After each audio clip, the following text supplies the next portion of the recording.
Vamos lá, galera. Boa tarde. Sejam bem-vindos a mais uma aula aqui no Desafio Ciência da Natureza, Química. E vamos hoje seguir, tá? Com a continuidade do nosso último encontro. Tranquilo? Que foi... Opa!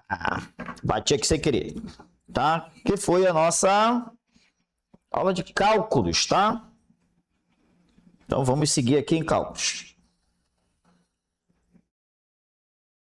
Bom, só retomando, né? Na última aula nós estávamos conversando sobre cálculos químicos, aí vamos retomar aqui rapidamente o que nós já conversamos.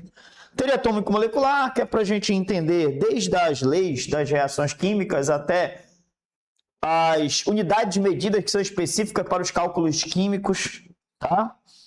Beleza? Conservação da massa, né? Que são as leis da química, tá? Lei das reações químicas. Então, que são chamadas de leis ponderais. Temos a lei de Lavoisier, que é a conservação da massa, ou seja, a massa dos reagentes é igual à massa dos produtos, desde que o sistema seja fechado. Tá? Lei de Proust, que é das proporções definidas. Tá? Lei de Dalton, sobre que os átomos se combinam em proporções de números inteiros e pequenos. E a lei dos volumes, tá? De Avogadro. A teoria atômico-molecular é definição de massa atômica, nós vimos na última aula, né? A massa atômica ela é definida a partir da unidade de massa atômica, que é, em resumo, uma parte de 12 partes do átomo de carbono. Isso daí são anotações da última aula, tá bom, gente? Só para a gente retomar, né? O mol, que é uma constante proposta por Avogadro, que determina a quantidade de partículas dentro de uma quantidade de matéria, especificamente. Tá? Essa quantidade de partículas equivale a 6,02 vezes 10 elevado à 23ª potência. Isso vale para calcular a quantidade de átomos, moléculas, prótons, nêutrons, elétrons, enfim. Tá? E aí vai para o desdobramento da massa molar. Massa molar é aquela em que a gente vai e determina, tá? A massa de uma molécula e faz a equivalência dela em gramas, tá? Desde que eu tenha uma unidade de mol. Beleza? E temos o volume molar, que é o volume de qualquer gás, né? Matéria gasosa, considerando essa matéria na pressão de 1 atm, que é o nível do mar, né? A temperatura é de 0 graus Celsius, sempre 22,4 litros, tá? E aí as definições dessas unidades, tá? Massa molar, volume molar, enfim, tá? A identificação de fórmulas, fizemos uma questãozinha, não vamos retomar a questão, tá? Já fizemos. Falamos sobre as transformações gasosas, que são os gases ideais, tá bom? E aí as transformações gasosas são três: a isotérmica, proposta por Boyle, isobárica e isovolumétrica, proposta por Charles e Gay-Lussac. Tá? A isotérmica é aquela em que a temperatura é mantida constante, né? E aí os gases eles precisam ser estudados sob condições de controle de temperatura, volume e pressão. Quando a temperatura é constante, a pressão e o volume variam inversamente proporcionais, considerando que todo gás ideal, o seu estado inicial é igual ao seu estado final. Então nós temos aí algumas equações, né? Tipo pressão vezes o volume inicial é igual a pressão vezes o volume final, tá? Aonde lê-se o número 1, 2, 1 é inicial, 2 é final, beleza? Quando eu tenho a transformação isobárica, considera-se que o gás tem a sua pressão constante, então volume e temperatura variam diretamente proporcionais. Quando um aumenta, o outro aumenta também, né? Diminui um, o outro diminui, na mesma proporção. A isocórica ou isovolumétrica é aquela em que o volume é constante, então pressão e temperatura são também diretamente proporcionais. Ao aumentar a temperatura, aumenta-se a pressão. Ao diminuir a temperatura, diminui-se a pressão. E aí também temos uma relação diretamente proporcional, tá? Tendo que nós vamos ter aí, no caso, como elas são transformações que geram relações diretamente proporcionais, tanto a isobárica quanto a isovolumétrica, geram a mesma forma. Daí temos a equação geral dos gases, né? Em que o produto da pressão vezes o volume sobre a temperatura inicial é igual ao produto da pressão vezes o volume sobre a temperatura, ou seja, dividido pela temperatura final de um sistema. Tá? Vamos considerar aí, lembrando que a temperatura a gente utiliza em Kelvin, e que a temperatura em Kelvin, aí agora já retomando, ela deve ser pensada, né? Que eu tenho que ter uma escala de conversão, tá bom? A conversão é utilizada dessa forma, ou seja, a temperatura em Kelvin é igual à temperatura em graus Celsius mais 273 unidades. O que é que significa isso, tá, gente? Duas coisinhas eu posso tomar aqui, tá? Quando eu tenho 0 graus Celsius, E isso é equivalente a aproximadamente 273 kelvins, tá? Tudo bem até aí? Kelvin não é centígrado, então não tem o grauzinho, o zerinho na representação, tá? Se eu quiser descobrir qual é a temperatura em escala de Kelvin, referente à nossa escala padrão no Brasil, que é Celsius, basta eu pegar a temperatura em graus Celsius e somar com a temperatura em Kelvin. Exemplo, suponhamos que o ambiente esteja a 27 graus Celsius. Então, qual é a temperatura em Kelvin? É só eu somar com mais 273, tá? Logo, a temperatura em kelvins é igual a 300 kelvins, tá? Só para a gente ter uma ideia de como é que utiliza essa continha aí para fazer a conversão de Celsius para Kelvin, tá? E vice-versa, tá? Dá para fazer de Kelvin para Celsius, é só subtrair 273, tá bom? Esse R é a constante universal dos gases, e aí os gases têm uma constante universal que depende da unidade de pressão, e isso nós conversamos, tá? Quando tratamos da equação de Clapeyron, tá? Vamos, na verdade, desenvolvê-la agora, tá bom? E aí eu comento sobre o R, tá? Porque aqui nós temos o R 0,082, mas para entender de onde vem essa expressão da constante universal para os gases, tá? Ideais, eu tenho que te explicar a equação de Clapeyron e as misturas gasosas. A equação de Clapeyron também é chamada de equação de estado de um gás, tá? Ele é um desdobramento da equação geral do gás. Bom, temos o seguinte, quando eu tenho a equação geral dos gases, eu tenho os gases ideais, aí o estado inicial é igual ao estado final, tá? Já os gases estudados como o seu estado depende de algumas variantes, além da pressão e da temperatura e do volume, tá? Que é o tipo de gás, aí depende do número de mols envolvido no problema, tá? E temos também a questão de da onde eu estou tratando desse gás, vamos colocar nesses termos. E aí, então, eu teria que fazer um ajuste referente à pressão, e aí eu utilizo a constante universal dos gases, tá? Para isso, então, a equação de estado de um gás, ela é a seguinte, tá? É o produto da pressão vezes o volume, ou seja, pressão vezes o volume é igual ao número de mol vezes a constante universal vezes a temperatura. É o que temos bem aqui, tá, gente? Beleza? Tranquilo? Tá? Temos essa equação, tá? PV igual a nRT. Aí temos algumas leituras importantes aqui, algumas notações importantes, tá? Na equação de estado de um gás, a pressão ela é tratada em atm, tá? Ou em milímetro de mercúrio. Essas são as duas unidades mais utilizadas para pressão. Também temos o Pascal, tá? Mas para química a gente utiliza atm, mercúrio, tá? Com muito mais intensidade. O volume, tá? Ele obrigatoriamente tem que estar em litro, então você tem que converter, tá? Eu vou só trocar a cor, gente, dessas anotações para chamar mais atenção, né? Ficando tudo aí numa mesma tonalidade. Então vamos lá. A pressão vai utilizar a unidade atm ou a unidade milímetro de mercúrio, que é mm de Hg, tá? Para quem não lembra, não sabe, beleza? Essa expressão milímetro de mercúrio vem de um experimento proposto por um cientista chamado Torricelli, em que ele coloca uma coluna de mercúrio dentro de um tubo de vidro, e esse tubo de vidro está milimetrado, tá? Em milímetros. Vamos lembrar que 1000 milímetros equivale a 1 metro, então essa coluna de mercúrio ela tinha essa variante.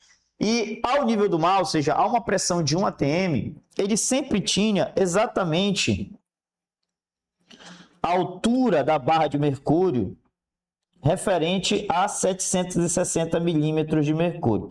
Então, eu tenho essa escala de conversão de pressão quando eu preciso mudar a pressão de atm para milímetro de mercúrio ou de milímetro de mercúrio para atm, tá? Ficar atento a isso. Então, são duas unidades aí de de pressão. ATM é abreviação de atmosfera, tá? É pressão atmosférica. O volume, ele é medido em litro, tá? Em unidade de litro, né? Ou seja, a representação da unidade de litro é o L maiúsculo, tá bom? O N é o número de mol. Eu vou colocar aqui ao lado, porque esse número de mol, que é o N, ele tem uma fórmula própria, né? É a massa em gramas dividido pela massa molar, ou seja, isso aqui é a massa em gramas, isso aqui é a massa molar, que é gramas-mol, tá? Por esse motivo é que N está sendo substituído pela sua fórmula aqui, tá? Beleza? Isso daqui serve para a gente entender outros desdobramentos, como já está aí no slide A logo abaixo, a densidade de um gás. Como é que se calcula a densidade de um gás, tá? O R é a constante universal dos gases. Aí entra o detalhe, né? O R pode ser 0,082, mas não somente 0,082, tá? Essa unidade 0,082, esse valor constante para R, que é uma constante, tá bom? Só é válida se a pressão estiver em ATM, tá? Se a pressão estiver em milímetro de mercúrio, aí o valor de R muda, tá? O valor de R passará a ser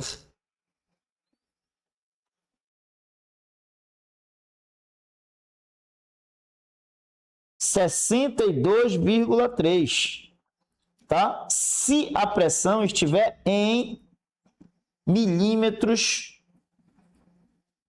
tá? Em mm de Hg, ou seja, milímetros de mercúrio, né? Já que eu tenho duas unidades ali distintas. E ele pode ter um valor específico, tá? Se ele estiver em Pascal, que é de 8,3, se eu não me engano, tá? Fugindo aqui a memória, 8,3 aí, se a pressão estiver em Pascal, tá bom? O restante não muda, volume em litro, temperatura em Kelvin, tá? Então, essa é a condição, tá bom? Ou seja, a temperatura aqui, obrigatoriamente, tem que estar na unidade de kelvins, tá? Daí o porquê que da pouco estava falando sobre a conversão de graus Celsius para Kelvin. Então, se um problema que envolva gases te der a temperatura do gás em graus Celsius, você vai ter que converter para Kelvin. Na verdade, se der em Fahrenheit, também você vai ter que converter para Kelvin, tá?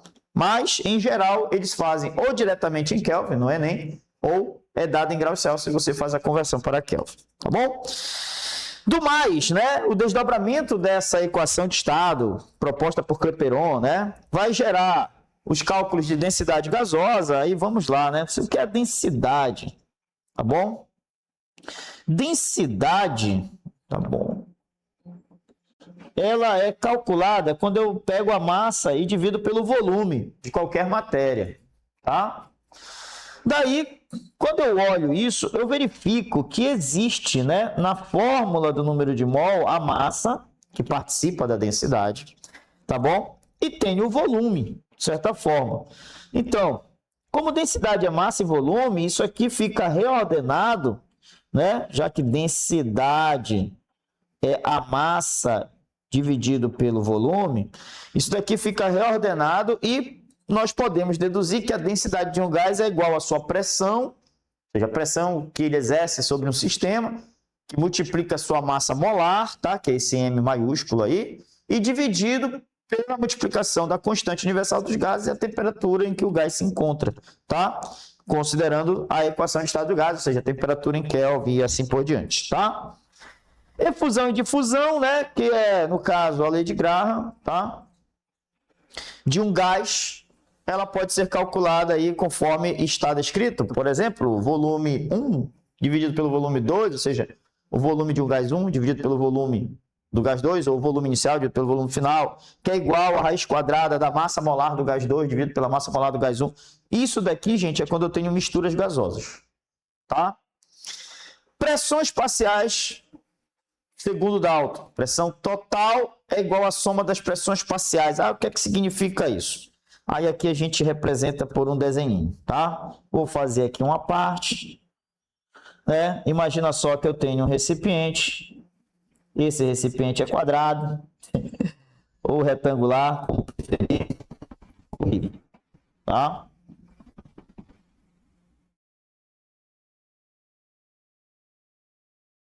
E que dentro desse recipiente eu tenho gases, tá? Vou representar ele por moléculas de bolinhas, tá? Bolinhas de lilás, bolinhas em verde, tá bom? Então, eu vou utilizar o seguinte, para cada quantidade de conjunto de bolinhas, a quantidade molar, ou seja, aqui eu tenho 2 mols de um gás aí em lilás, tá? E vou representar aqui 3 mols de um gás em bolinhas verdes, tá bom? Então, eu tenho 3 mols aqui de um outro gás. Tá, dentro desse recipiente eu tenho uma mistura gasosa. Beleza. Daí ocorre o seguinte, o recipiente está sob uma pressão. A gente chama isso de pressão total, tá? Vou dizer que a pressão total do recipiente é de 10 atm. Ou seja, os gases estão exercendo 10 atm, tá? De pressão. Só que cada quantidade de matéria, ou seja, cada quantidade molar, né, desses gases, exerce uma pressão que é única para esse gás. É chamada de pressão parcial, tá? Então, existe uma pressão parcial do gás aqui em lilás, tá? Existe uma pressão parcial do gás, tá? Aí eu vou chamar de gás 2, tudo bem? O que se tem é o seguinte, é que a pressão total do sistema é igual à soma dessas pressões parciais, tá? Tranquilo? Agora, como é que eu calculo essa pressão parcial? Aí notem que esse cálculo, ele está descrito bem aqui, ó. Tá? Onde lê esse PI significa pressão parcial, tá? XI, fração molar de um determinado gás. Então, pressão parcial de um gás I é igual à fração molar desse gás I vezes, né? Ou seja, multiplicado pela pressão total do sistema. O que é a fração molar, tá? Essa tal fração molar, vamos colocar aqui. Quando eu preciso calcular a fração molar de um gás 1, por exemplo, tá? Eu vou pegar o número de mol desse gás, que eu estou em questão aqui, e vou dividir pelo número de mol total do sistema, tá? Daí eu vou achar a fração molar, tá bom? Então, temos aqui como encontrar aqui a fração molar, tá? Ah, eu quero determinar a pressão parcial. Então, vamos lá. Determinando a pressão parcial para o gás 1. Eu vou precisar da fração molar desse gás 1 e vou multiplicar ele pela pressão total do sistema. A pressão parcial do gás 1 é a fração molar dele, que é o número de mol dele, dividido pelo número de mol total, tá? Vezes a pressão total do sistema. A pressão parcial, então, vai ser de quantos mols o gás 1 tem, olha. Tá bem aqui, ó. 2 mols. Qual é o somatório da quantidade molar que eu tenho nesse recipiente? 5 mols. Tá? Isso vai multiplicar pela pressão total do sistema, que é 10 atm. Então, eu vou ter o que aí? 2 vezes 10, que vai dar 20. E 20 dividido por 5 vai dar igual a 4 atm. Essa é a pressão parcial do gás 1.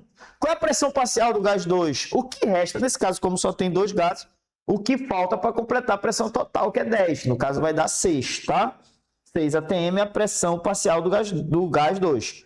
Mas o cálculo seria o mesmo, ou seja, vou pegar o número de mol do gás 2, que é 3, dividir pelo número de mol total, que é 5, multiplicar por 10, e aí então vou obter o resultado, que vai ter que ser 6 atm nesse meu exemplo genérico, tá? Eu estou, nesse caso, inventando esses dados para a gente trabalhar aqui. Tudo bem? Bom, essas daí são algumas utilidades, né, dessa equação de estado. Vamos resolver uma questãozinha que já caiu no Enem, para a gente trabalhar um pouquinho aqui a parte de aplicação dessas fórmulas, né, desses, vamos dizer assim, da interpretação sobre esses dados, tá? Então, diz assim, ó, caiu no Enem 2023, de acordo com a Constituição Federal, é competência dos municípios o gerenciamento dos serviços de limpeza e coleta dos resíduos urbanos, chamados lixo. No entanto, há relatos de que parte desse lixo acaba sendo incinerado, liberando substâncias tóxicas, tá?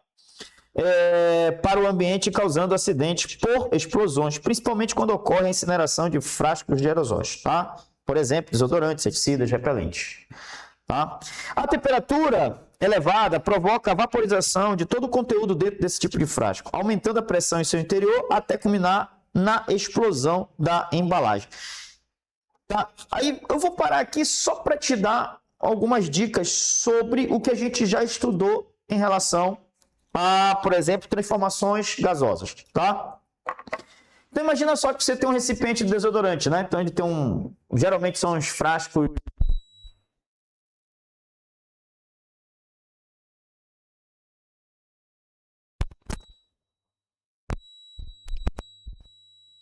Voltamos! Problemas no áudio, tá resolvidos, tá? Ninguém some. Bom, tava até lendo aqui, gente. Quem quiser tirar dúvida, tá? Fique à vontade. Alguns deram uma boa tarde aqui no início da aula, né? O Leonan Madureira, a Ruth Lobato, tá? Beleza? Tranquilo? Marcione Bentes também. Então, assim, tá, gente? Retomando. Então, a gente fez uma leitura aqui da parte textual, falando sobre o problema de incinerar lixo, porque pode ter garrafinhas de aerosóis, né? Como de desodorante, inseticida. Essas garrafinhas são feitas em metal. E aí eu estava fazendo um comentário, um pouquinho antes do áudio dar um problema, que era sobre você visualizar neste problema, por exemplo, uma das transformações gasosas. Vamos considerar o seguinte, considerando que a garrafa é feita de metal e que o volume dela não é alterável, né? Vamos dizer assim, altera sim, tá? Que se aumentar a temperatura, obviamente, há dilatação volumétrica, superficial, de todo o material metálico que forma o recipiente. Mas ele não se expande na mesma velocidade em que aumenta a quantidade de gás. O problema é que vai ser considerado, por exemplo, uma diferença tão grande, né, de dilatação que, vamos dizer que o volume é constante. E aí o que é que vai variar do gás? A pressão e a temperatura. Estando esse recipiente no meio de uma incineração, ou seja, em contato com fogo, o que vai acontecer é que vai aumentar a temperatura, aumenta a pressão interna e aí os gases se expandem ao ponto de explodir o material. É só para a gente ver que isso, na verdade, faz parte do nosso dia a dia, né? Eu até costumo fazer, às vezes, essa brincadeira, né, em sala de aula, que é assim, a gente lida com gás de cozinha, que é inflamável, por exemplo, né? E no Brasil, ainda a maior parte do gás de cozinha, ou seja, o GLP, o gás de efeito petróleo, é vendido em botijas, em botijões. Tá? E aí, o que é que a gente faz? Compra um registro, né, e liga isso numa mangueira que é colocada no fogão. E geralmente a gente compra um padrão pequeno. E aí não é culpa nossa, né? A indústria que nos vende aquele padrão de mangueira muito pequeno, ali 1,5 m no máximo de mangueira. Tá? O detalhe, se aquele botijão tem gás lá dentro sob pressão, tá? Então quer dizer que existe então a pressão, o volume, e eu devo me preocupar com a temperatura. Porque se a temperatura variar, estando pressão e volume dentro do botijão, o que é que vai acontecer? Temperatura é diretamente proporcional à pressão e diretamente proporcional ao volume.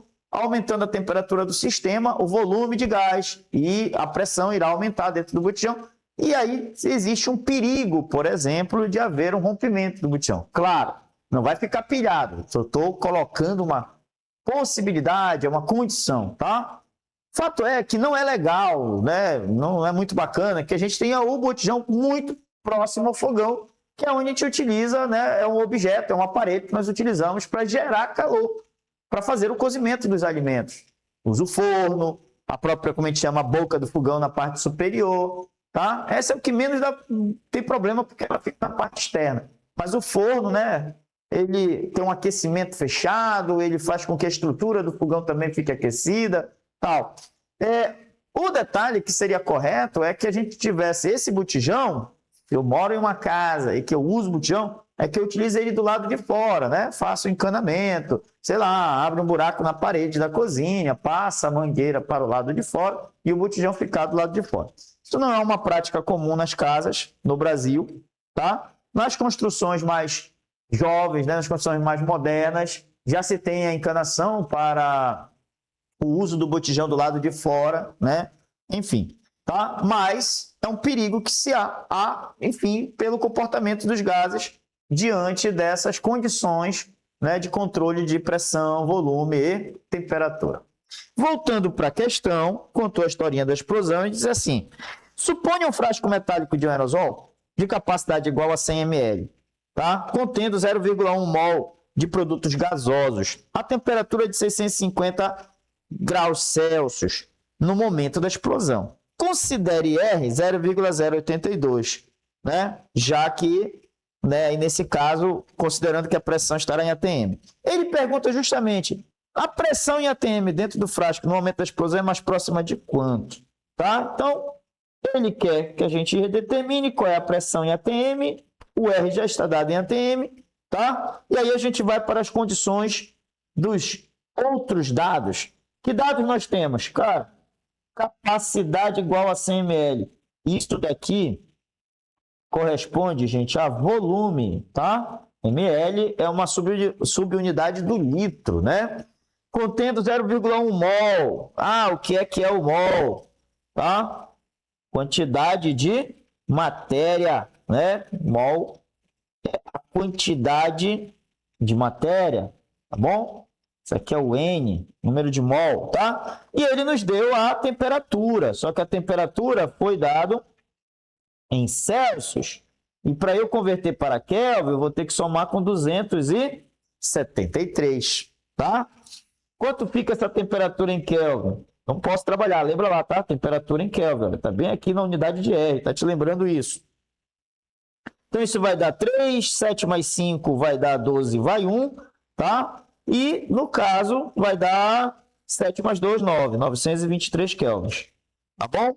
Essa é a temperatura que a gente vai trabalhar para a nossa equação. Ah, e que equação é que eu vou usar? Equação geral ou equação de estado? Como ele só te forneceu um volume, ele quer uma pressão e ele só te deu uma temperatura, ele não comparou isso em estado inicial e final, porque quando compara estado inicial e final, pelo menos uma dessas grandezas vai aparecer assim. A temperatura inicial era X e passou a ser Y, tá?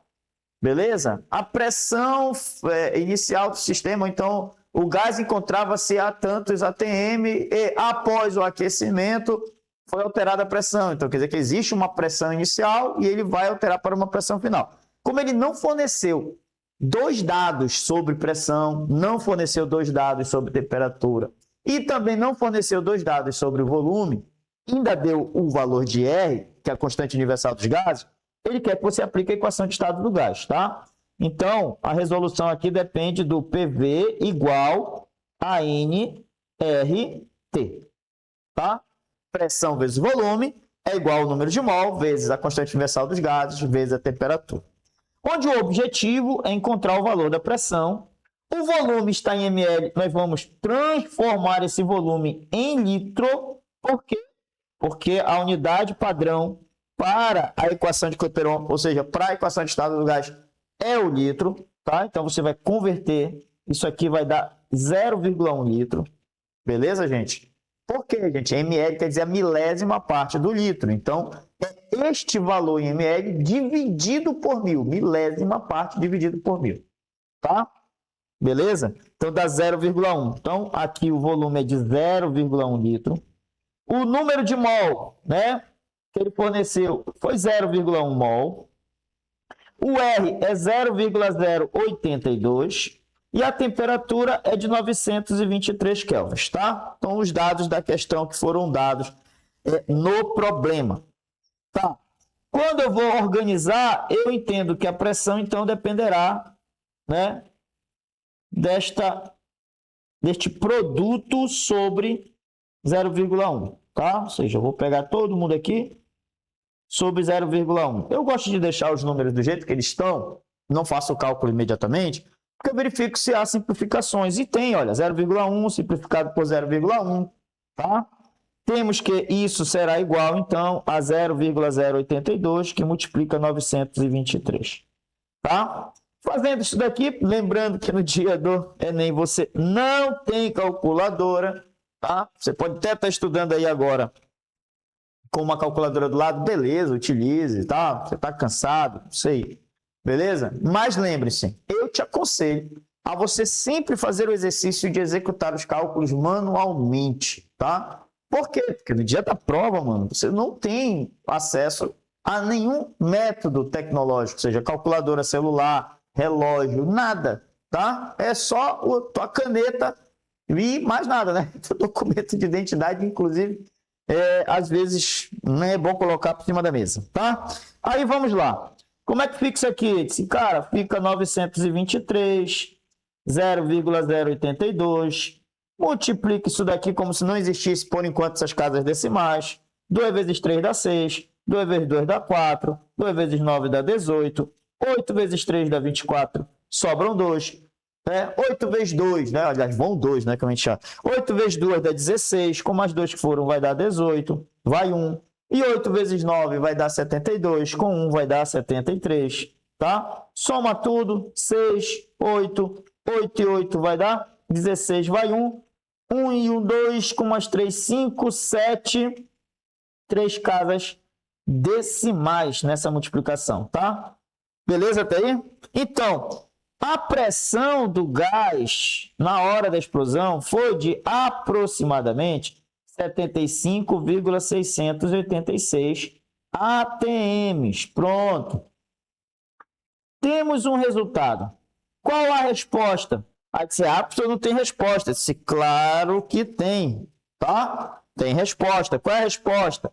Notem que o Enem, ele nunca pede uma precisão na resposta. Ele sempre vai te dar assim, ó, quando for cálculo. Ele vai dizer assim, aproximadamente, mais próximo de, tá? Por que ele faz isso? Porque temos a noção, o elaborador tem a noção de que você tem um tempo restrito que você não tem acesso a uma calculadora, por exemplo, tá? Então aqui, ao fazer o cálculo, chegando no resultado, eu já sei que o meu resultado começa com o número 7. Automaticamente aqui eu já iria eliminar a letra E, a letra D, a letra B, tá? O que é que caberia? Eu decifrar se isso vai dar 700 e alguma coisa ou 76. E o resultado é 76, porque é mais próximo justamente de 75,6, né, gente? 75,6, isso aqui está muito próximo de 75,7, que é mais próximo do valor o quê? 76. Tudo bem, pessoal? Tá? Então, temos aí o cálculo feito. Alguma dúvida, perguntas, guerras, discussões? Não tendo, vou seguir adiante, tá? Vamos agora a cálculo estequiométrico, o roteiro. Eu coloquei assim porque cálculo estequiométrico é a aplicação de tudo que a gente viu agora dentro da química, tá? O que é o cálculo estequiométrico? Essa palavra estequiométrico, tá? Estequiometria, metria medida, estequio. Vamos dizer assim, é a proporcionalidade. Então, medidas proporcionais. Ocorre o seguinte, a química trabalha com reações químicas, e nas reações químicas sempre existem as proporções. Tá? Essas proporções, elas são definidas. A gente viu isso na segunda lei ponderal, por exemplo. Pode-se dizer dessa forma. Tá? Na primeira lei ponderal, que é a lei da conservação das massas, já dá o indício de que a reação ela é proporcional porque a massa do reagente é igual à massa do produto. Tá? Então, temos que trabalhar nesse cálculo estequiométrico interpretações sobre justamente as reações químicas. Então, todo o contexto de uma transformação química pode ser usado para se determinar o cálculo das proporções. Tá, beleza? Então, vamos lá. Como é que eu executo esse cálculo proporcional, ou o nome que é o cálculo estequiométrico, tá? Então, eu vou seguir alguns passos. O primeiro passo é que eu preciso de uma equação química balanceada, tá?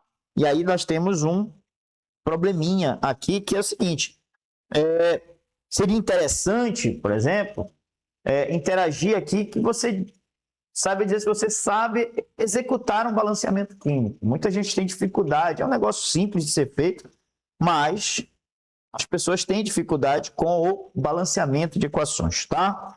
Mas tem que fazer o balanceamento de uma equação química, converter os dados, né, para massa, para volume, para quantidade em mol, tá? Beleza? E aplicar a proporção desses coeficientes do balanceamento. Detalhe, o balanceamento, gente, ele é feito a partir de coeficientes estequiométricos, tá? Então, nós temos esses coeficientes aqui. Vamos começar da seguinte maneira, tá? Vamos entender aqui algumas palavrinhas, tá? Que é dentro da química. Primeiro, eu tenho uma fórmula química qualquer, eu não posso alterar essa fórmula. Por exemplo, eu tenho a substância água. Vou usar essa daqui porque é fácil de todo mundo lembrar a fórmula química da água. H2O. Toda substância, ela tem uma identidade que é dada pela proporção entre os átomos, né? Proporção de átomos de um dado elemento, ou entre os elementos. Então, por exemplo, a água tem uma proporção de 2 hidrogênios para 1 oxigênio, tá? Ponto.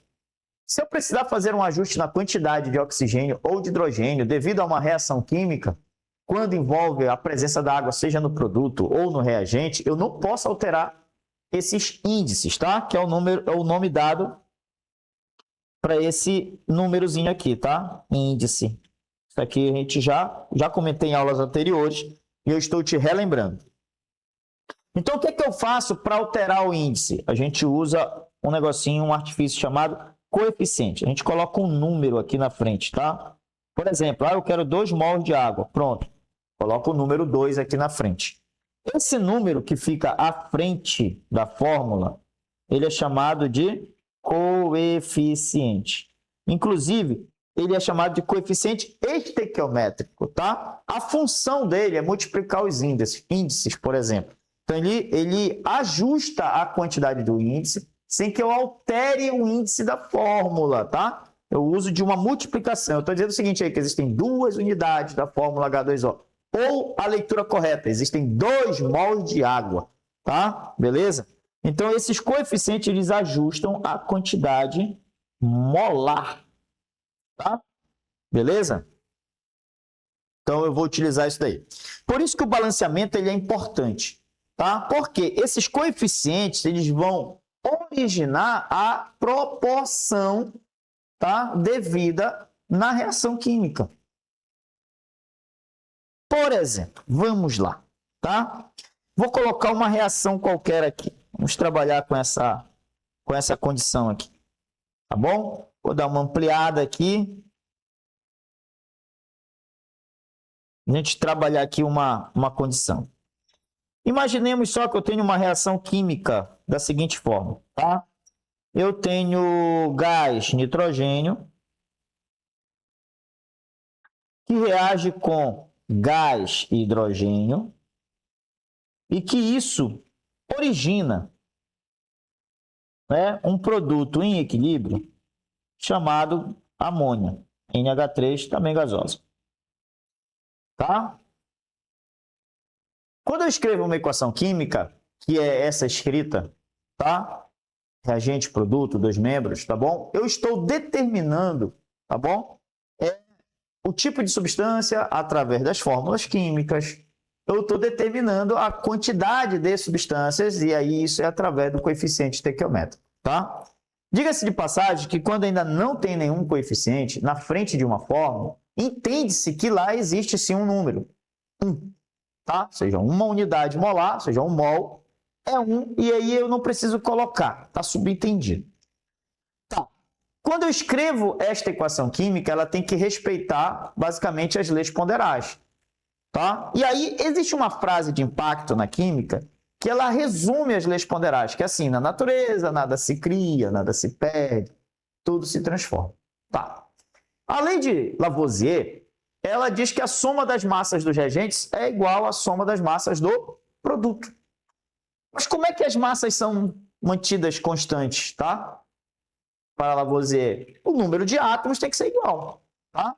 Então, se eu tenho X átomos no reagente, tem que aparecer os mesmos X átomos no produto. Estou falando a respeito de quantidade, tá? Claro, as substâncias são formadas por átomos de elementos químicos, esses elementos químicos podem ser diferentes, na verdade, devem ser diferentes para que haja reação química. Tudo bem? Então, se eu tenho a quantidade de um determinado elemento no reagente, teoricamente tem que aparecer a mesma quantidade no produto. O que é que eu observo? Por exemplo, nesta reação que eu descrevi para vocês, da produção da amônia, o nitrogênio, que é 2 no reagente, aparece na amônia apenas 1 nitrogênio. Porque quando não aparece o índice, significa que é 1, tá? Então, para onde foi o outro nitrogênio? Tinha 2 nitrogênios, só apareceu 1. Isso já está meio estranho para a lei, por exemplo, da conservação da massa. Porque para conservar a massa, o número de átomos não pode ser alterado. Tá? Primeiro ponto. No caso do hidrogênio, por exemplo, eu tenho 2 átomos de hidrogênio no gás hidrogênio no reagente, H2. Mas no produto aparece 3.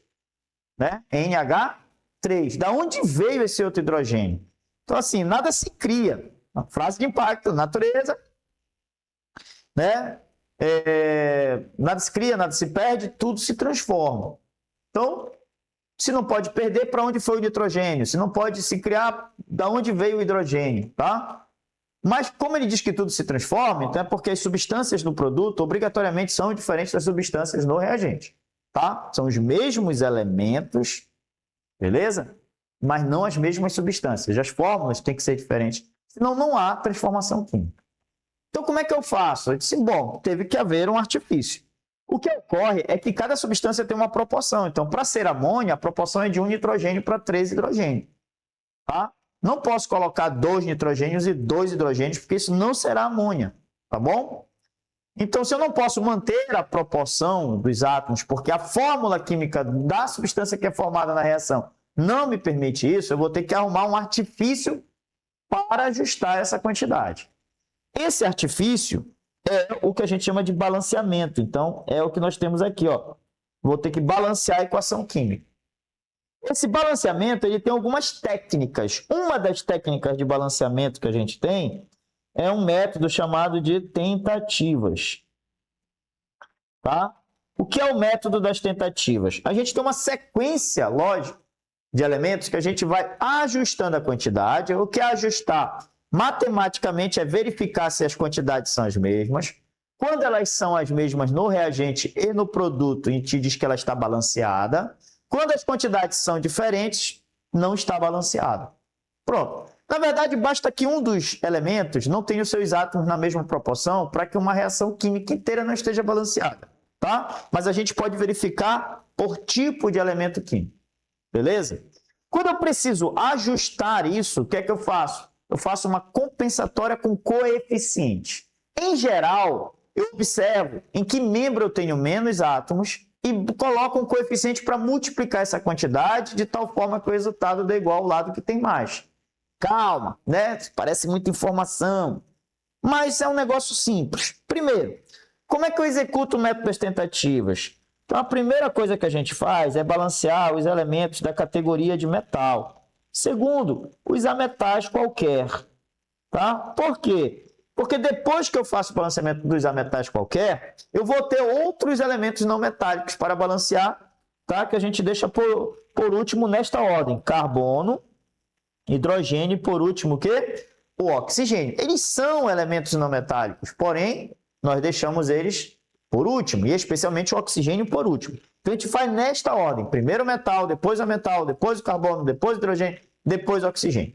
Caso eu não tenha essas categorias, nem esses tipos de elementos, na equação química, você pula, mas permanece nesta ordem. Por exemplo, tem metal, mas não tem...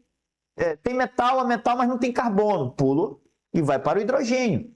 Ah, tem metal, mas não tem a metal, não tem carbono, mas tem hidrogênio. Beleza, então você vai fazer o metal primeiro, depois o hidrogênio, por último o oxigênio. Beleza? Sempre vai manter esta ordem, tá? Beleza? Que forma, inclusive, a gente usa isso como um macete, né? Forma uma palavrinha que é para você lembrar, né? Da ordem que você tem que organizar o seu balanceamento por tentativas, tá? Que é o macho. Beleza? Tá aí? Bom, agora, seguindo a ordem, fazendo o balanceamento da equação ali que eu propus aí a vocês por enquanto. Bom, eu tenho 2 nitrogênios aqui, ó. E aqui só apareceu um nitrogênio.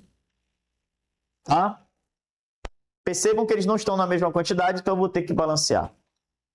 O lado que tem menos nitrogênio, vamos colocar assim, o membro que tem menos nitrogênio é o produto. Então, o que é que eu faço? Eu arrumo um número que vai ser um coeficiente, ou seja, que vai multiplicar a fórmula onde o nitrogênio está, de tal forma que o resultado seja igual ao lado que tem mais. Ou seja, onde tem mais? Aonde tem 2.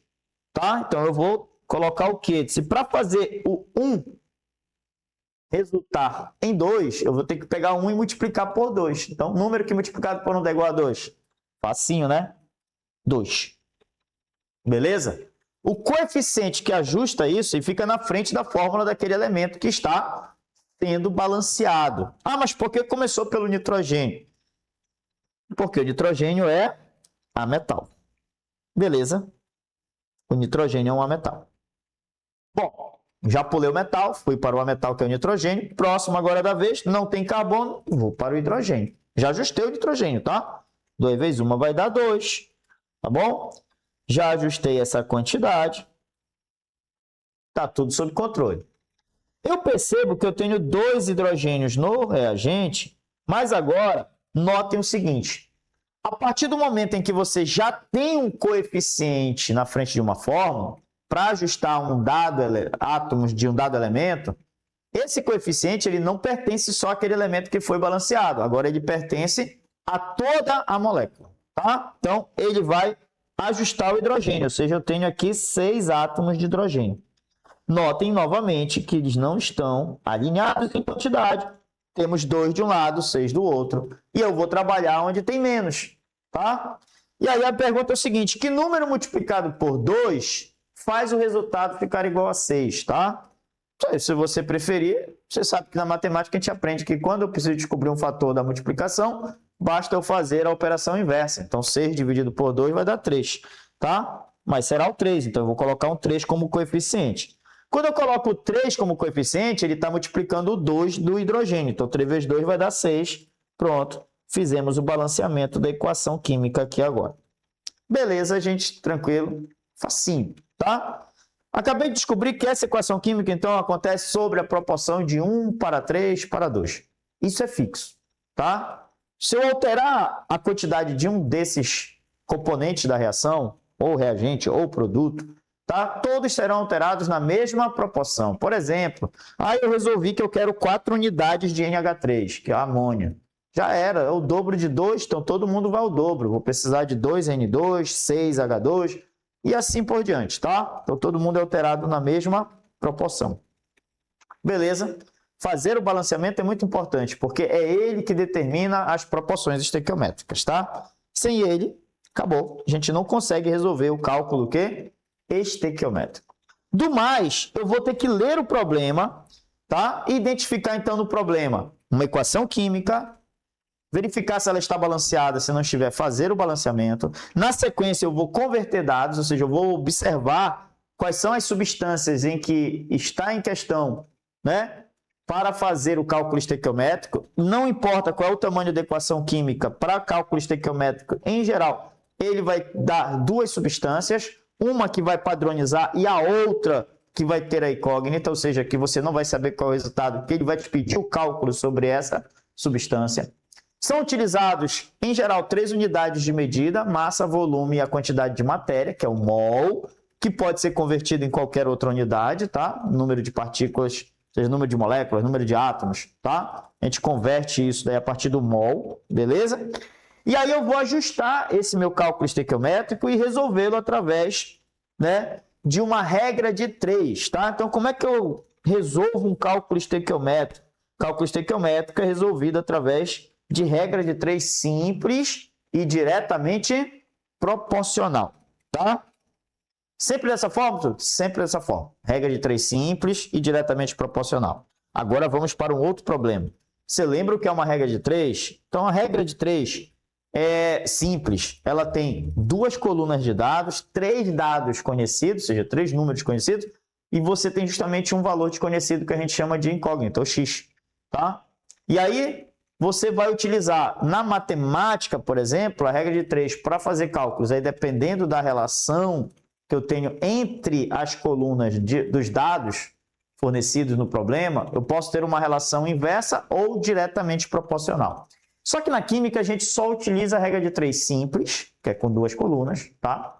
E nós só utilizamos a regra de 3 simples diretamente proporcional. Beleza até aí? Ah, e como é que resolve isso? Bom, você vai ter 2 colunas de dados. Vou colocar um exemplo de regra de 3, só para você lembrar. Você tem uma coluna 1 de dados, você tem uma coluna 2 de dados. Tá? Na coluna 1, por exemplo, eu posso dizer que eu tenho um valor 2 que é proporcional a um valor 5 na coluna 2. E aí eu digo o seguinte, olha, na coluna 1, o que tiver lá de dado, diz o seguinte, quando eu tinha 2 estava para 5, né? Vamos dizer que 4 agora está para x. Então, eu vou ter uma relação diretamente proporcional. Aí o que é que vai acontecer? Se 2 está para 5, assim como 4 está para x, de 2 para 4 está aumentando. Se está aumentando, então eu vou multiplicar. Por que fator? Se de 2 para 4 é o dobro. Então, o resultado x será o dobro de 5. No caso, vai dar 10. Posso deduzir dessa forma, tá? Facinho, questão objetiva, marquei minha questão. Ah, mas como é que resolve isso, tá? Aí eu vou pegar assim, ó. Eu vou igualar os produtos dos extremos. Então, vai ficar 2 vezes x, que é igual a 4 vezes 5. Em palavras simples, nem todo professor de matemática gosta disso, a gente resolve isso aqui cruzado, né? Como diz a história. Isso aqui é para facilitar o entendimento, tá? Feito isso, a gente vai para o ajuste matemático da coisa, ou seja, eu vou permanecer com x, 4 vezes 5 vai dar 20, 20 eu vou dividir por 2, porque 2 está multiplicando x, vai mudar de lado na igualdade, muda a operação, vai passar dividindo, né? E aí nós vamos descobrir que x é igual a 10. Pronto. Isso aqui é só para a gente dar um start na mente de como é que funciona as regras de 3 simples e diretamente proporcional. Tá? Agora, todo o restante, converter o resultado para unidade solicitada, converter, fazer as proporções de coeficiente para achar o número de mol, isso aí a gente vai executar nos cálculos, tá? Estequiométrico. Vamos ver se dá tempo de a gente resolver uma questãozinha aqui. Vai dar assim, tá? O cálculo estequiométrico vai se desdobrar e aí eu vou ficar atento a algumas condições para resolver esse cálculo estequiométrico. Limitante, pureza e rendimento, tá? O que é que significam esses termos, tá? Então, quando eu tenho uma reação química, eu tenho reagentes. Esses reagentes eles podem estar limitante ou em excesso, tá? Limitante, o nome já é bem sugestivo, né? Ele limita a reação. A reação acontece até que exista um reagente. Se um dos reagentes, eu tenho um reagente A e um reagente B. Vamos ver. Se o reagente A acabar antes do B, a reação vai cessar. Não existe reação química com um só, a menos que seja reação de decomposição. Mesmo assim, é necessário ter reagente, tá? Beleza? Então, o limitante é aquele em que é o parâmetro para que a reação aconteça até que ele chegue ao limite, ou seja, ele termine. Então, o limitante é o reagente que vai agir na sua totalidade. Então, vamos lá. Reagente limitante. Coloquei aí em texto para você lá. Ó. Eu escrevi errado aí. Eu coloquei para fazer o cálculo. Errado não, né? Eu coloquei de uma forma mais... Poderia ter feito mais simplesinho. Divida um mol de cada reagente pelo seu coeficiente. O menor valor indica o limitante.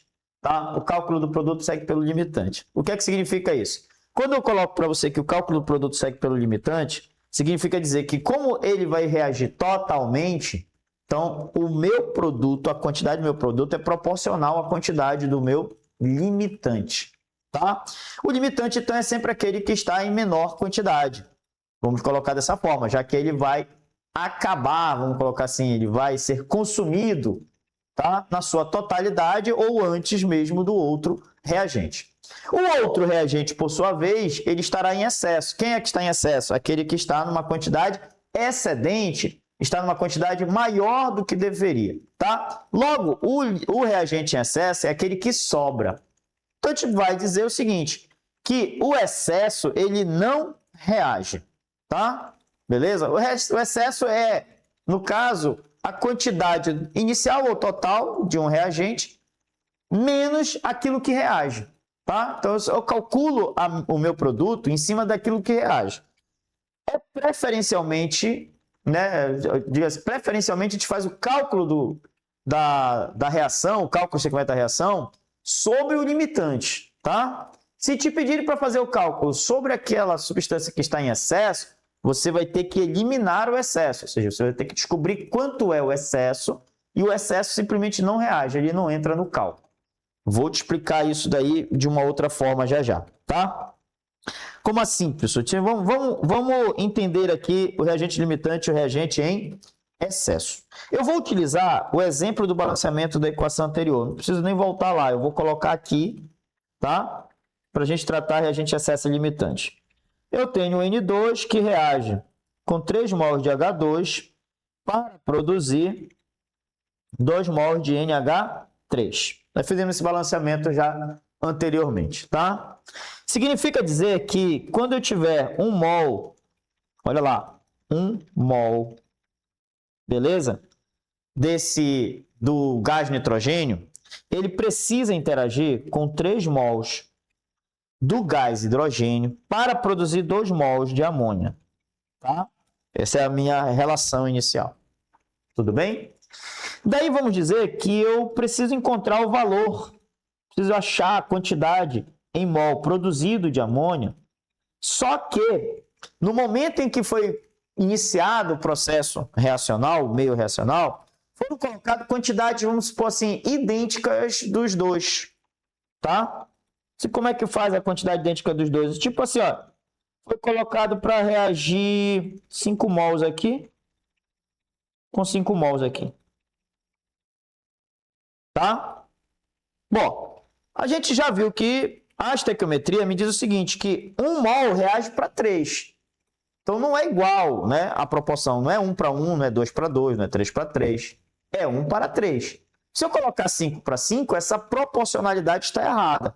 Logo, alguém está limitante e alguém está em excesso. Eu tenho alguns caminhos para tomar a decisão, para descobrir quem é o limitante e quem é o excesso, tá?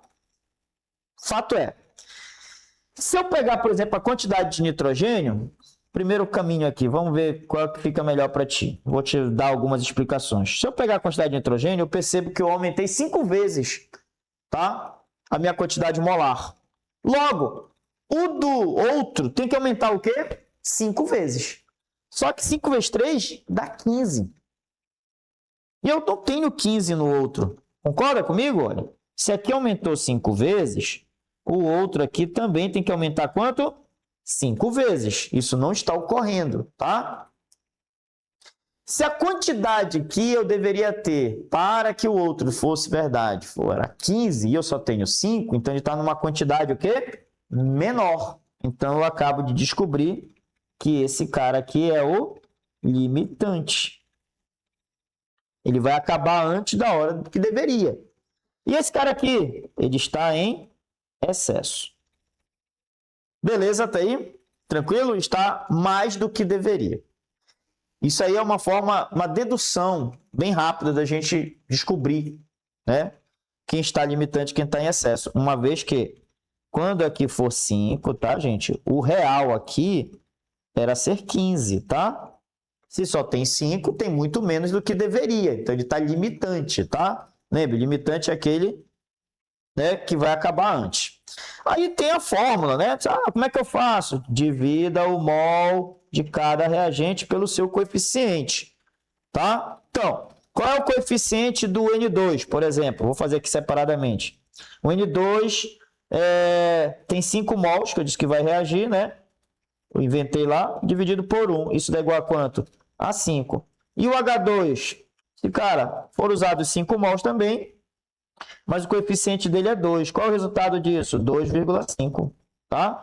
Então, nota, o cálculo, né, aí o coeficiente, o menor valor indica o limitante, tá? Quem foi que deu o menor valor? Foi o H2. Beleza, então o H2 é o meu limitante, só para afirmar aqui que é uma forma técnica de descobrir quem é o limitante ou quem é que está em excesso. Se você não lembrar disso, lembre-se, se não era para ser igual, tá? Basta verificar a relação de proporção. Posso, inclusive, fazer uma regra de 3, ou seja, você vai lá e suprime o valor 5 de alguém, chama de y lá, e faz o cálculo estequiométrico para ver se dá aquele resultado. Se der igual, estão corretos. Se der diferente, você verifica se o resultado que deu, se ele é maior ou menor do que o que ele tem. Tá? Se o resultado que der for menor do que o que ele tem, ele está em excesso. Se der maior do que o que ele tem, ele é o limitante, tá? Porque está faltando. Tudo bem? Então, descobrimos. Quando eu vou ter que descobrir o valor da quantidade de produto, né, que é o nosso objetivo, o valor da X, o que é que eu descubro? Ou melhor, o que é que eu devo fazer? Eu levo em consideração o limitante, que é o que vai reagir completamente. Tá? Agora vamos lá. Por exemplo, quando eu tiver 3 mols de gás hidrogênio, isso vai gerar 2 mols de amônia. Tá? Então, isso aqui é sobre H2, isso aqui é sobre NH3. Beleza? Só que os 5 mols são os limitantes, isso aqui vai estar para X. X, então, é igual a 5 vezes 2 dividido por 3. Tá? Isso aí vai dar um valor fracionado, né? Porque vai dar 10 sobre 3. Tá? 3 vezes 3 vai dar 9. Né? Então, vai sobrar sempre 1. Isso aqui vai acabar virando uma dízima. Tá? Então, aproximadamente 3,3 mol. Pronto. Tá? Isso aqui é só dando uma prévia de como é que a gente faz o cálculo estequiométrico e especialmente quando envolve reagente limitante e reagente em excesso. Nas questões do Enem, como é que isso vem o reagente limitante e reagente em excesso?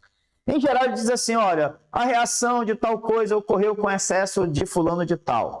Tá? Então, ele já está te dizendo o seguinte, leve em consideração a tal coisa, porque se o outro está em excesso, não é para você fazer o cálculo com ele. Porque se você for fazer o cálculo com ele, você tem que primeiro calcular o excesso para extrair o excesso que não reage, aí depois você vai fazer o cálculo secreto. Vai te dar mais trabalho, tá?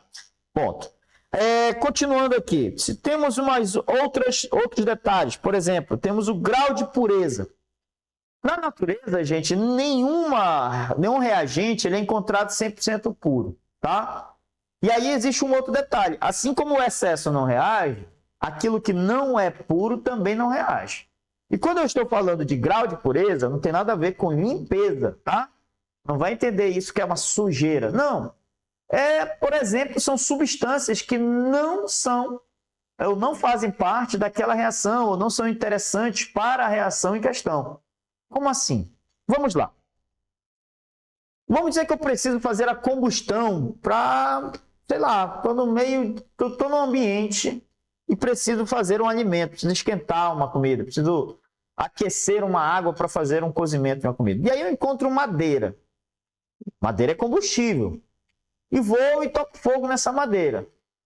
Na teoria química, se a madeira é combustível, né? Então eu vou transformar essa matéria após a combustão totalmente em quê? Em gás carbônico, porque a madeira é orgânico, tá? Tem carbono, hidrogênio e oxigênio, isso vai virar vapor de água e gás carbônico. Tá. Só que no final do processo, depois de eu ter queimado a madeira ou o carvão, eu observo que sobram cinzas. E mais, eu encontro alguns pregos por ali porque eu peguei madeira de construção, tá? Aí entra o detalhe. Beleza? Se sobrou cinza, ou, por exemplo, a madeira de construção, além de cinza sobraram pregos, significa dizer que as cinzas, o prego, que é de metal, não fazia parte daquela reação. Eram o quê? Impurezas no processo. Tá? Então, só reage a parte pura. Tá bom?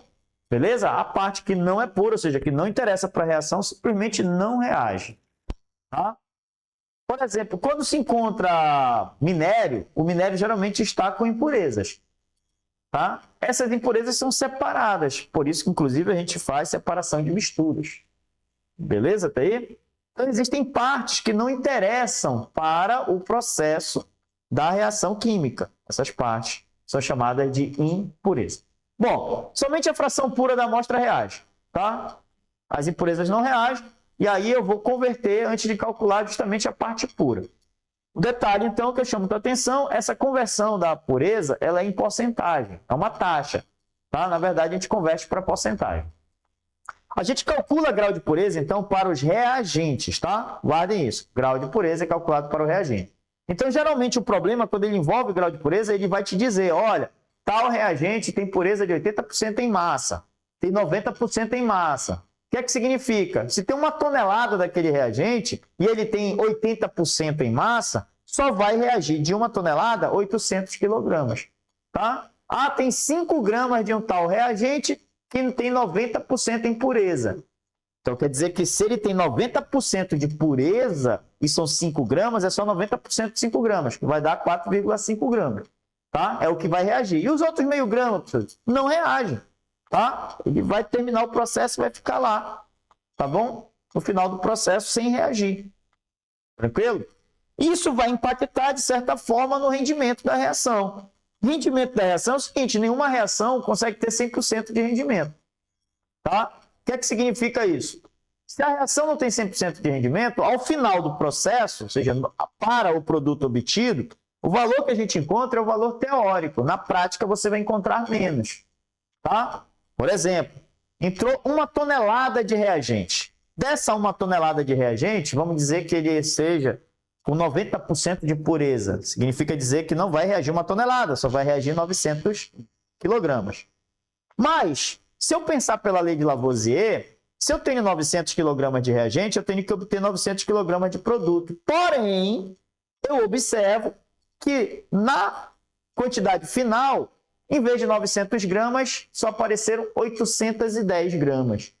Significa dizer que 90 gramas foram perdidas no processo. Perdidas não. Na verdade, foi o rendimento da reação que era de 90%.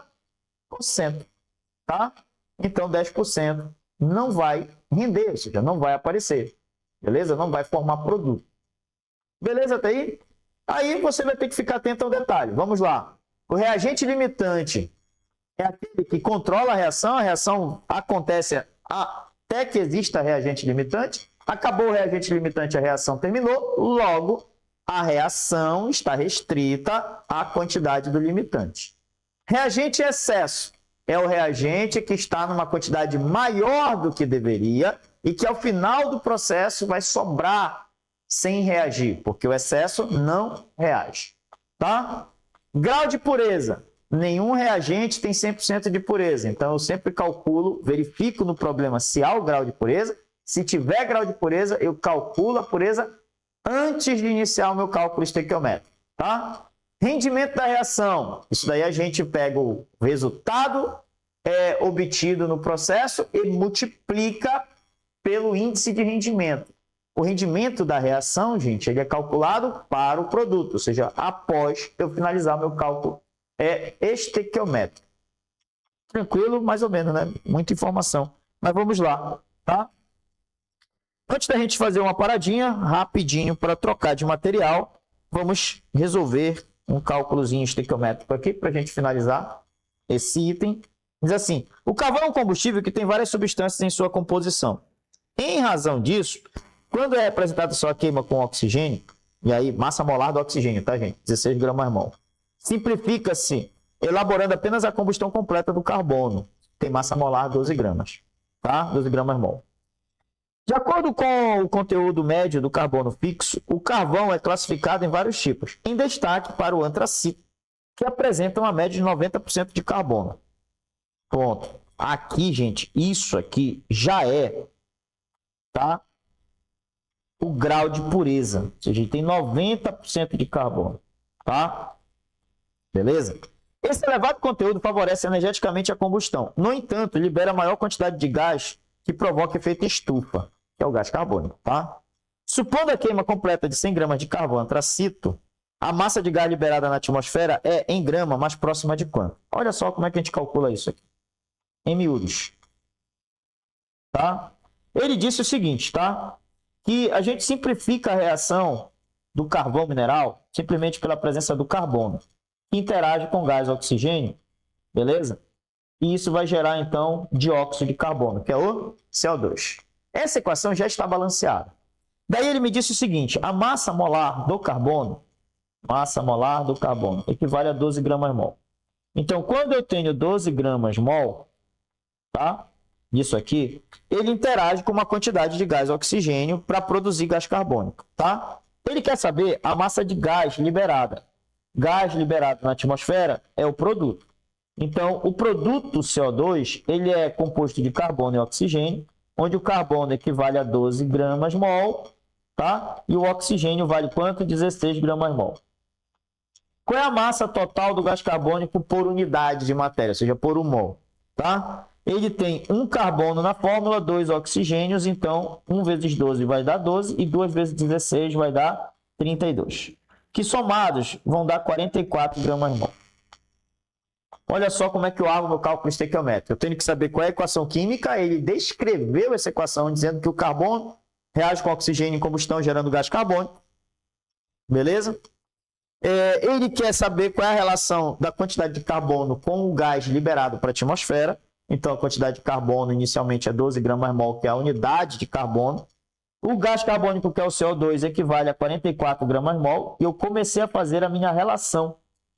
Então, ele me fez uma relação de massa por massa. Tá? No meio do processo, ele me conta que o antracito, que é o carvão utilizado, tem 90% de carbono. Então, né, considerando que ele vai usar 100 gramas de carvão antracito, não é 100 gramas de carbono, tá? Porque ele me disse que ele tem 90%. Então, 100 gramas equivale a 100% da massa de antracito. Só que dentro da massa de antracito, eu só tenho 90% de carbono. Então, vou achar os 90%. Então, vai dar 100 vezes 90 dividido por 100. Obviamente, 100 por 100, restou o quê? 90 gramas. Tá? Logo, quando eu tiver 90 gramas de carbono reagindo, que é o antracito que tem 90% de carbono, eu vou obter uma massa de gás carbônico X. Tá? Pronto, estabeleci a minha relação estequiométrica. Tá? O resto agora virou matemática, tá? Beleza? Então, vamos lá, né? Então, vai ficar 12 que multiplica x, que é igual a 90, que multiplica 44. X, então, é igual a 90 vezes 44 sobre 12. Tá? X é igual... E aí, meu filho? Matemática para que te quero, né? Quanto é que vai dar esse bagulho aí? Faz aí. Eu sempre dou um tempinho, né? Fazendo isso daqui, podemos simplificar de que forma aqui? Por 2, né? Aqui vai dar 22 e aqui vai ficar 6, né? 90 por 6 dá para simplificar ainda, né? Dá por 2 de novo. Dá para simplificar por 4 logo direto, desculpe. Aqui dá 11 e aqui embaixo daria 3. Aí 90 por 3 daria 30. 30 vezes 11 vai dar, no caso,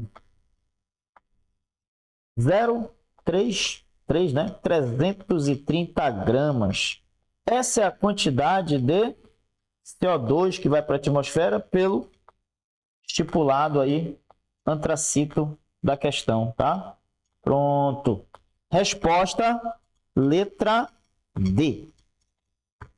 Beleza, meu querido? Bom, queridos, resposta dada, cálculo estequiométrico. A gente vê uma outra hora com mais calma algumas questões, né? Trouxe para vocês aqui só para a gente começar a falar sobre isso. É um tema muito recorrente no Enem, na verdade faz parte, porque ele é aplicado a outras partes. A gente ainda vai aplicar cálculos para termoquímica, para cinética, tá? Para cálculos, por exemplo, em eletroquímica e assim por diante, chamado de fisicoquímica. Mas a gente vai também iniciar um tema muito recorrente, muito importante, 100% nunca falhou no Enem, que é a química orgânica, tá? Então, para você descansar um pouquinho do cálculo, daqui a pouquinho eu retorno, né? A gente vai fazer uma paradinha rapidinho, de alguns minutos, tá? Só para trocar o material. E aí a gente vai continuar a aula de química com química orgânica. Hoje a gente vai ver a introdução à química orgânica, beleza?